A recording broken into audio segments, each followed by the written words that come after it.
എല്ലാവർക്കും ഇഷ്ടമുള്ള ഒരു വൈകുന്നേരത്തെ ചായക്കടിയാണ് ഉണ്ടാക്കാൻ പോകുന്നത്. അപ്പോൾ ഒരു പാനിൽ കുറച്ച് നെയ്യ് ഇട്ട് കൊടുത്ത് അതിലേക്ക് തേങ്ങ ചിരവിയത് ചേർത്ത് നന്നായി ഒന്ന് വാട്ടിയെടുക്കാം.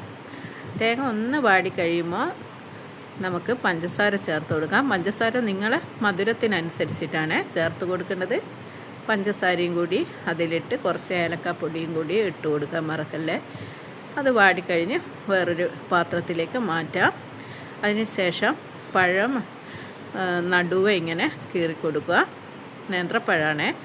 അപ്പോൾ നമ്മൾ ഈ ഉണ്ടാക്കി വെച്ച പണ്ട ആ കീറിയ ഭാഗത്ത് ഫില്ല് ചെയ്ത് കൊടുക്കുക. ഈ ഫില്ല് ചെയ്ത് കഴിഞ്ഞിട്ട് മൈദയുടെ ബാറ്റർ കൊണ്ട് അത് അടച്ചു കൊടുക്കുക. ഞാനിപ്പോൾ അങ്ങനെയൊന്നും ചെയ്യുന്നില്ല.